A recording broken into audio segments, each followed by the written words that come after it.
Ja, hallo. Hi. Schön, dass so viele da sind. Good to have so many people here. Today is the 30th of Die Hälfte June. des Jahres ist schon wieder rum. Half of the year is already gone. The days are getting shorter again. I think it's just crazy how fast time passes. I think I have to do my tax declaration every 3 weeks. Time is fast, but still nothing changes. Nothing much, at least. And I think people do not even dislike it. I think in Germany we are not the greatest supporters of change. However, the problem is that we also don't like the status quo, which puts us in a dilemma. I have visualized that German dilemma. Here you can see the Germans who are satisfied with the status quo ante and those who would welcome change. And this is the basic problem we have in Germany. This pillar graph is from my column Pies of Truth from the ZEIT newspaper that I publish that every week in the political section. And I comment on political and social topics. I've been doing this for 8.5 years. More than 1,000 charts like that have been published. And at the beginning of the year, I chose my favorite charts and published a best-of book. And it's called What Women Have to Explain Themselves For. And I put together all the charts I've drawn in the last 8.5 years, and I found, to my surprise, that I could have used almost all of these charts even today. They are still true. And I thought, oh my God, what about the new era? What about the AI that does my tax declarations? No, a lot has happened in the last 8.5 years, but unfortunately, nothing much has changed. And this is also due to the German mentality, which I have visualized in this chart. We all know the use of German tenses. I will do, I do, we've always done it that way. And this is why we really haven't experienced a big turnaround.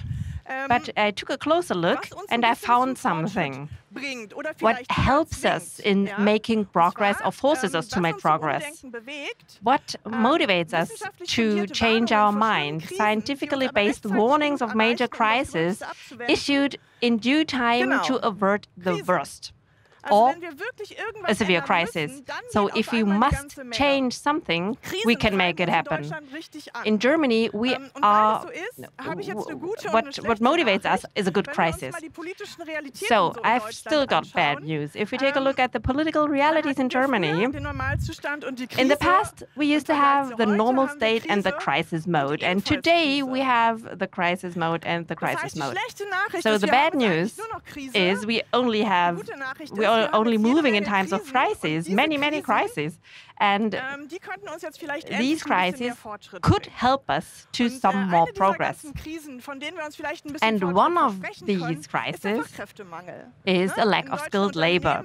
In German companies, they have to reduce the number of offers, they have to reject tenders. So everybody's looking for skilled labor. And now employees make demands. They are in a position to make demands that go beyond the regular company car. Many employees, skilled employees... Oh, excuse me.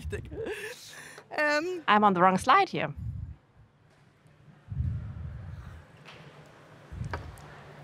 Also viele Kräfte wünschen sich ja jetzt ein bisschen mehr Vereinbarkeit. Wish for more reconciliation of job in Germany. This is what it looks like in Germany.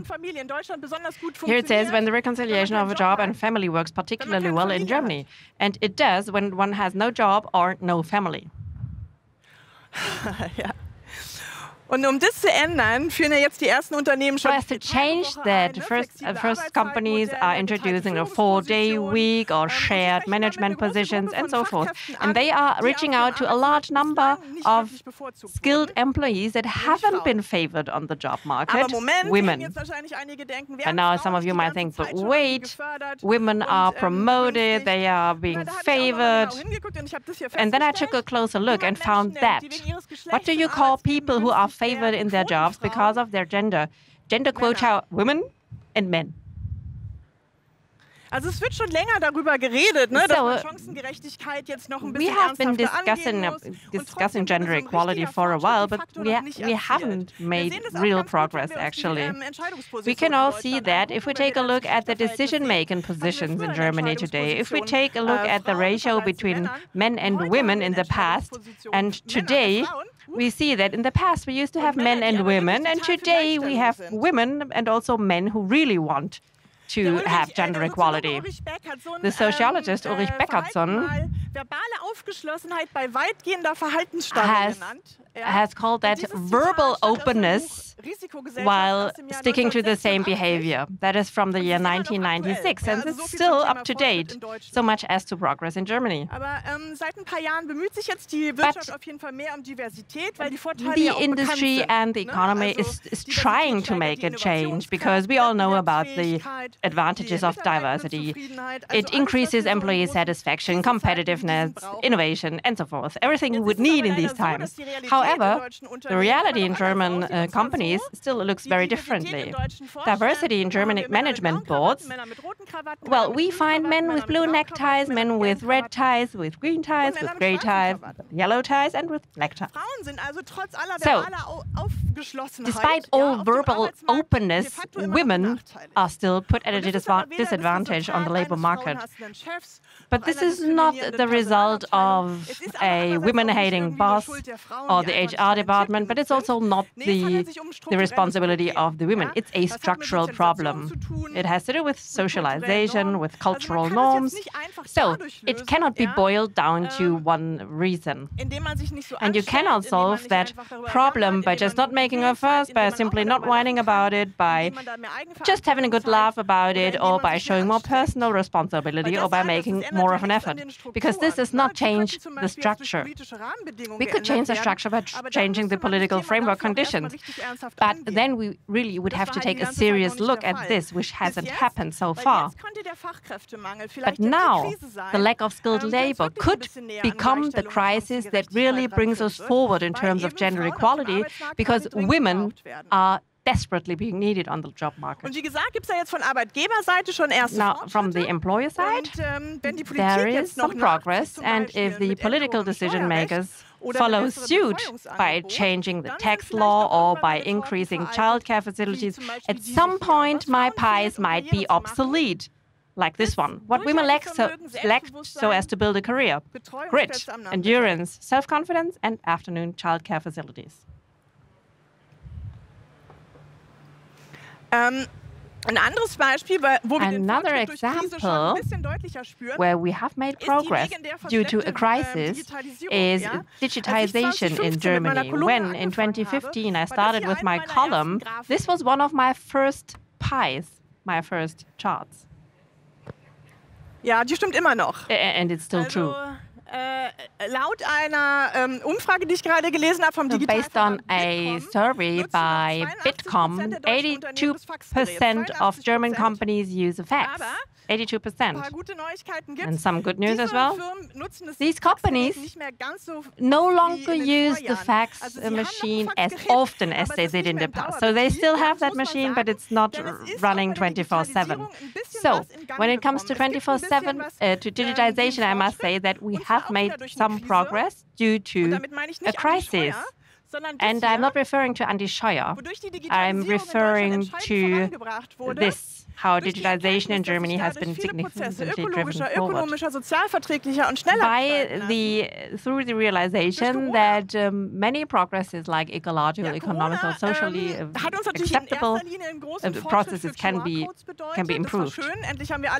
Or the pandemic. Well, finally, we've all understood what a QR code is and what we can do with it. But But the pandemic has also promoted many other things in Germany. Since the pandemic in Germany, you can use your credit card to pay in several locations, like in the future, if you want to, or if you not prefer to keep it the old way and pay by cash or to pay Dutch. Und wir haben während Corona aber auch einen digitalen Fortschritt in der Arbeitswelt vor allem gesehen. We've also made some progress when it comes to digitalization in the labor world. For example, people can now work from home. This has been discussed for a long time before the pandemic. Everyone said, no, it's impossible. Nobody would work if the boss doesn't stand behind you, breathing in your neck, in the nape of your neck. But to the surprise of no one, it worked quite well. We all got used to the advantages of digitization. We found out that it saves us many things, like business trips, trousers, and whatnot. We've also discovered new rituals when we worked at home. Sorry, I'm confused. It was the presence culture. Now let's talk about the salutations at work in Germany. Before 2020, we had hello, good morning, and enjoy your meal, Mahlzeit. And since 2020, it's hello, good morning, and can you all hear and see me? Corona hat uns nicht nur gezeigt, wodurch the pandemic has not only shown us how to make progress due to a crisis, but it has also shown us where we still can't make progress. For example, in the educational area. Just remember how the pupils did during the pandemic, while in all the other European countries, schooling was just being transferred to homeschooling. We had all kinds of instructions via email or WhatsApp, and everyone who had their children at school at the time will remember that. This chart here, who became much better at math, bio and geography through homeschooling, the children or the parents? Und ja, in der öffentlichen Verwaltung sah es auch nicht besser aus. The public administration didn't do any better. They were missing the simplest technological options to work from home. And then there was this drama regarding the COVID warning app that cost 20 million euros. It became very obvious how Germany was lagging behind in everything when it comes to digitization. I don't know if in Baden-Württemberg it's better, but in all the landers in which I have lived, modern administration meant that you couldn't get an appointment at the authorities, not even online. Or this chart here, the German e-government, incomprehensible forms turned into incomprehensible online forms. Ja, insofern muss man sagen, es war bis jetzt noch keine Krise stark genug. I must say that we haven't experienced a crisis that was severe enough to really make a change in Germany in terms of digitization, but I'm sure that there will be one because we are still only in the warm-up phase. And I'm saying that in a very down-to-earth way. Just think about the climate crisis. It's always been almost high noon, and we are already in the afternoon now. The temperature curve is as steep as never before. The Canadian wood fires have turned New York City yellow. We are also feeling it. We have one drought after the other. And I, as a consumer, no longer know which bad news to ignore first. So, slowly, very slowly, we start to realize that we need to do something in terms of climate action. We just don't know what yet. And this looks like that. Something urgently needs to happen in Germany in terms of climate protection. Yes, but not that, or this, or that, or this, or that, or this. Und da sehen wir auch ganz schön den deutschen Unwillen zur Veränderung. And this also shows us the lack of willingness to really make a change in Germany. There are all kinds of excuses why climate action wouldn't work, even the action that does work in other countries. I have to read very often that the generation of new renewable energies spoils our landscape. I thought, well, okay, but you have to put that into perspective. What spoils our landscape? Photovoltaic systems, wind turbines, or global warming by 3 degrees.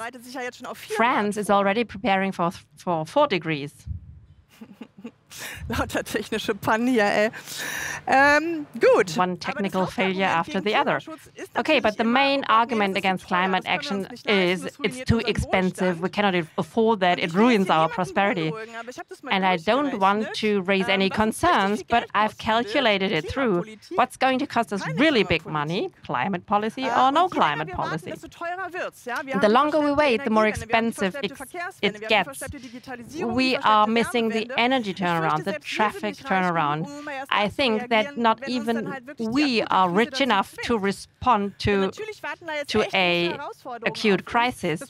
We are waiting for big challenges, and these challenges, they won't get smaller by ignoring them. And I think the faster we respond with climate action, the better it would be. And I'm glad that this topic is now being discussed and is disputed, but I'm still very pessimistic.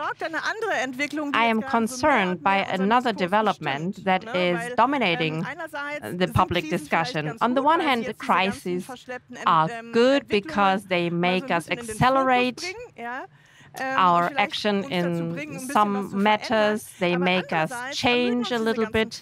But on the other hand, these crises are very exhausting.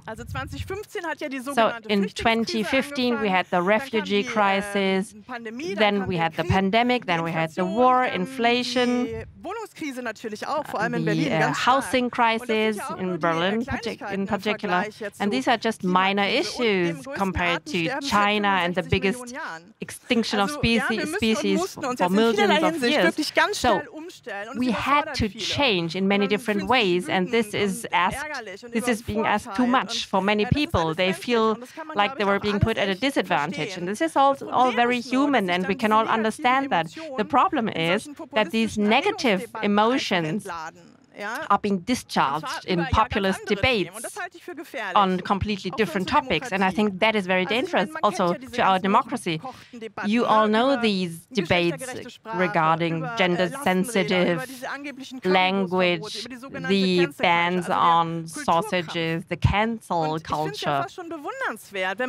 And I think it is quite admirable, considering that neither the pandemic nor the Russian attack on Ukraine could keep us from discussing trivialities.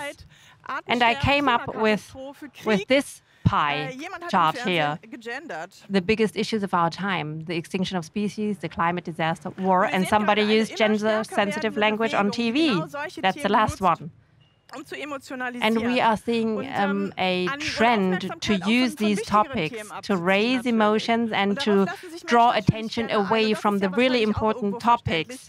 And people like to follow that call. And it's easier to have an opinion on Winnie Two than on the European emissions trading. And these debates are very simple. They are not very complex.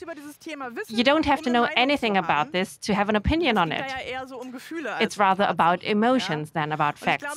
And I think if you have been on Facebook or Twitter in recent years, you'll all know this basic temperature of these debates. It looks like that. Of course, the climate disaster is a horrible topic that we do not like to talk about, and it's going to be very expensive for us, but it's of no use ignoring it. It won't keep away or avert the disaster. We can only decide whether we want to contribute to it or not, or rather talk about gender-sensitive language. We can turn a crisis into progress. It depends on us. Crises are the driving force for change, but we need to be on the steering wheel, which is why it is important to be very aware of the most important topics and the side topics. And we should focus on the main topics and not on Winnie Two. And this holds true to us as citizens, the media, the politicians, to everyone, all the systems. Because the more we focus on the important topics of this era, the better results can we achieve. So the biggest progress that I can imagine for our society would be to acknowledge the value of preventive work and to start making progress without having a severe crisis. Thank you.